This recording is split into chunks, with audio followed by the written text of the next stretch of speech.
Geert Wilders has been playing the long game. The Dutchman has been in politics for over 20 years and is now making a move on the country's leadership.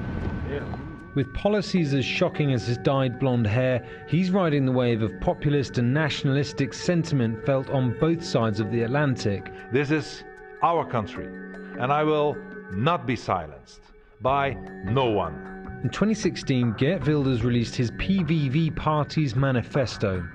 On it, he lists de-Islamization of the Netherlands, zero asylum seekers, and a ban on mosques and the Quran. But, like many of those who voted for Brexit and for Trump, he also has support from the disenfranchised blue-collar workers concerned about their jobs and welfare. You cannot call Wilders either right-wing or left-wing.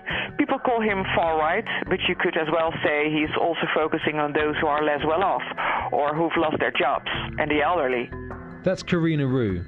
I'm a Bloomberg government reporter in the Netherlands.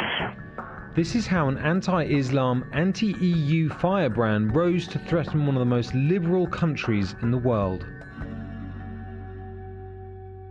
Born to Dutch Indonesian heritage, Wilders spent some of his early years travelling to Israel and the Middle East.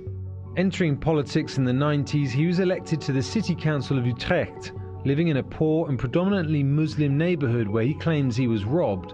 In 2008, Wilders commissioned the anti-Islam film Fitna to widespread condemnation.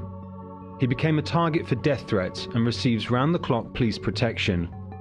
He's since been taken to court numerous times for inciting discrimination. The latest resulted in conviction, but no sentence. What we've noticed in the polls is that it looks like he has gained from being taken to court. At the last trial, he was basically blaming our judges, saying they were prejudiced, and that as a result, all his supporters were actually standing trial. What's so at odds for most is that for centuries the Netherlands has been a byword for liberalism, religious tolerance and openness to trade, making the rise of Wilders all the more remarkable. So Turkey, stay away from us. You are not welcome here. In the run-up to the election, he started leading in the polls and he's employed smart tactics to push his platform. We are now being threatened by mass immigration. Wilders is very strategic on how he deals with the media. He chooses to give mainly one-on-one interviews, so he's not showing up in TV programs with other politicians. He uses Twitter a lot, sometimes 5, 10 tweets a day, and he's also not afraid to say inflammatory things. Being under 24-hour protection and unable to campaign conventionally also helped Wilders get ahead of his opponents in developing an online platform, Premier Rutte zette vandaag leveraging his position in protective custody to enforce his imprisonment in his own country. However, the biggest barrier to Wilders becoming Prime Minister may be Wilders himself.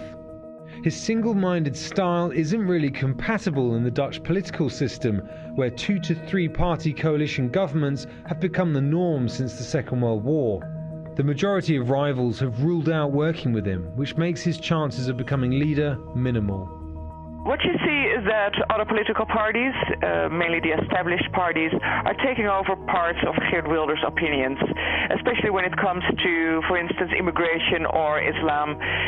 Established parties take a much tougher stance than they used to do in the past. Whether in power or not, Wilders has had a forceful impact on Dutch politics. Y para despedirnos con algo más